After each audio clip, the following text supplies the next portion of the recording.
मेरे प्रिय भगवत भक्तों, आप सभी जानते हैं कि जब भगवान कृष्ण मात्र 6 दिन की अवस्था में थे, बाल अवस्था में थे, शिशु अवस्था में थे, उसमें उन्होंने पुतना जैसे राक्षसी का वध कर दिया। भक्तों, आपने श्रीमद् भागवत पुराण में, श्रीमद् भागवत महापुराण के अंतर्गत इस कथा को अच्छे से सुने होंगे कि पुतना कौन थी और भगवान कृष्ण उन्होंने उनका वध क्यों किया। मेरे भगवत भक्तों, भगवान कृष्ण ने पुतना का वध इसलिए किया कि उनके पिछले जन्म का जो कर्म था उसकी हिसाब चुकता करने के लिए भगवान कृष्ण ने पुतना का वध किया।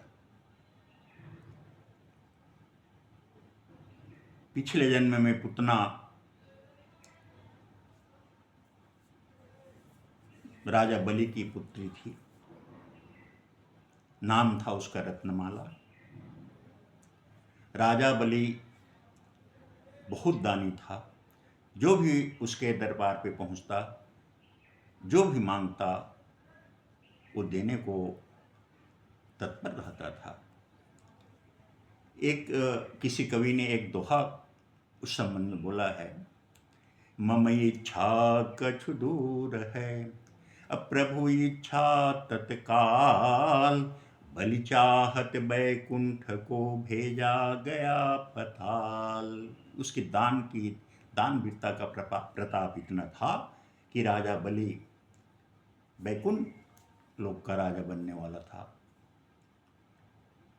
भगवान विष्णु छोटा सा वामन रूप धर करके राजा बलि के दरबार में पहुंचे। इतना उनके शरीर का तेज, उनकी मस्तिष्क का तेज, उनकी आभा इतना जाजल्यमान था कि कोई भी देख करके उसको प्रफुल्लित हो जाता, खुश हो जाता। राजा बलि की बेटी रत्नमाला जब देखी उसको, बहुत मन में प्रसन्न हुई। मन में सोची कि अगर ऐसे ही मेरा कोई पुत्र होता तो मैं अपने स्तनों का दूध उसको पिलाता, मैं बहुत आनंदित होता। ऐसे उसके मन में भाव आया। लेकिन जब उन्होंने दान के रूप में उनके पिता राजा बलि से 3 पग पृथ्वी का मांग किया और 3 पग पृथ्वी में सारी उसके राज्य के सारे चीज़ों को, तीनों लोगों को उसने अपने उसमें स्वीकार कर लिया, दान में प्राप्त कर लिया, तब राजा बलि की पुत्री को क्रोध आया। देखो किस तरीके से यह वामन जो है मेरे पिताजी के साथ छल किया। कितना छोटा रूप लेके आया था और कितना विराट रूप बन करके 3 पग में ही सारे राजपाट, धन दौलत को अपहरण कर लिया, छीन लिया, सब ले लिया दान में। मन में गुस्सा आया, जिसके कारण क्रोधित उसके मन में क्रोध की भावना उत्पन्न हुई। मेरे प्यारे भगवत भक्त, वही रत्नमाला द्वापर में पुतना नाम की राक्षसी हुई।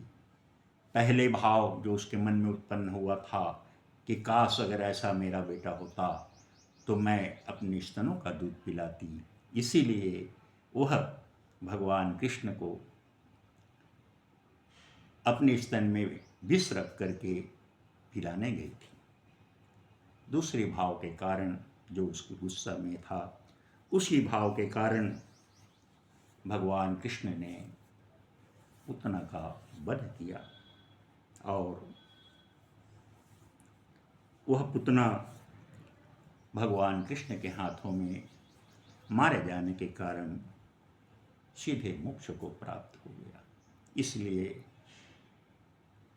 मेरे प्यारे भक्तों, भगवान कृष्ण जो है या भगवान, इस जो भी भगवान, चाहे ईश्वर हो या कृष्ण हो या राम हो, जो भी एक इष्ट के रूप में अपन जो मानते हैं ना, वो जो है भक्तों से पहले, भक्तों से पहले जो उनको शत्रु भावना से भी जो जिसने भजा, शत्रु भावना से भी जिसने देखा, उसका उद्धार पहले हो गया। उनके भक्तों का उद्धार भगवान बाद में करते हैं। लेकिन देखिए, राम रावण युद्ध में भी जितने राक्षस थे जो मारे गए भगवान के बाणों से, उनका उद्धार पहले हो गया।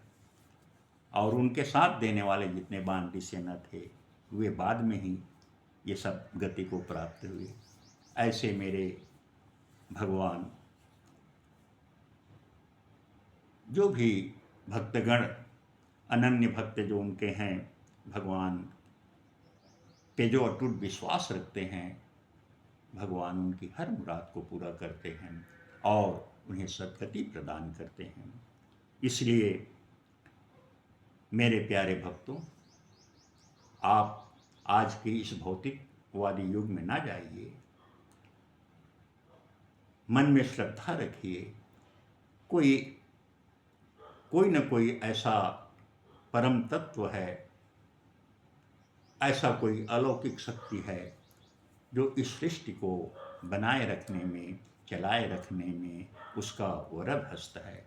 अन्यथा यह धरती नहीं रहती, ये चांद सूरज नहीं दिखते। मेरे प्यारे भक्तों, हमेशा सात्विक भावना से भगवान के ऊपर श्रद्धा विश्वास रखिए और अपने जीवन को सुखमय, खुशहाल बनाइए। बोलिए राजा रामचंद्र भगवान की जय।